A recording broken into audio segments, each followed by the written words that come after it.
King Ludwig दोम Ludwig to, जिन्हें तारीख में बावेरिया का परियों वाला बादशाह कहा जाता है, 25 अगस्त 1845 को पैदा हुए। वो अपने वालिद मैक्सिमिलियन दोम की वफ़ात के बाद महज 18 साल की उम्र में तख्तनशीन हुए। अपनी जवानी में वो अपनी गैर मामूली खूबसूरती और फ़न परवरी की वजह से अवाम में बेहद मकबूल थे, लेकिन जल्द ही ये वाज़े हो गया कि उन्हें रिवायती सियासत, जंग-ओ-जदल और दरबारी आदाब के बजाय फ़नून लतीफ़ा, मौसीकी और तख़य्युलाती दुनिया से ज़्यादा रग़बत है। उन्होंने अपनी ज़िंदगी का एक बड़ा हिस्सा मशहूर मौसीकार रिचर्ड वैगनर की सरपरस्ती में गुजारा और शाही ख़ज़ाने का बड़ा हिस्सा मौसीकी और ओपेरा की तरवीज पर खर्च किया, जिसने उन्हें एक मुतनाज़ा शख्सियत बना दिया। लुडविग दोम की शोहरत की सबसे बड़ी वजह उनके तामीर करदा अजीमुश्शान और ख्वाबनाक किले हैं, जिनमें न्यूश्वानस्टाइन सबसे नुमाया है, जो आज भी दुनिया भर के सयाहों के लिए कशिश का मरकज़ है।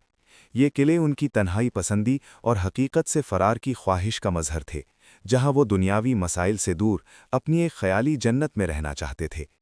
ताहम उनके बेतहाशा शाहाना इखराजात और बढ़ती हुई गोशा नशीनी ने उनके वुज़रा और हुकूमत को तशवीश में मुब्तला कर दिया। सियासी तौर पर जब बावेरिया को जर्मन सल्तनत का हिस्सा बनना पड़ा, तो लुडविग के इख्तियारात महदूद हो गए, जिसने उन्हें मज़ीद तन्हाई का शिकार कर दिया। उनकी ज़िंदगी का अंजाम किसी अलमिये से कम न था।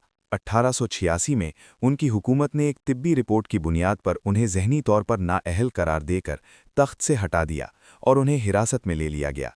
इस कार्रवाई के महज एक दिन बाद किंग लुडविग और उनके मुआलिज की लाशें झील स्टानबर्ग के किनारे पुरअसरार हालत में पाई गईं। अगरचे सरकारी तौर पर इसे खुदकशी करार दिया गया, लेकिन आज भी तारीखदान इस बात पर मुनक़सिम हैं कि आया ये खुदकशी थी या कोई सियासी साजिश। दिलचस्प बात यह है कि जिस बादशाह को उसके दौर में पागल कहकर हटाया गया, आज उसी के बनाए हुए किले जर्मनी की मईशत और सकाफती पहचान का सबसे बड़ा सुतून हैं। क्या आप चाहेंगे कि मैं उनके किसी ख़ास किले की तामीराती तफसीलात या उनकी मौत से जुड़े मुख्तलिफ नज़रियात पर मज़ीद रोशनी डालूं?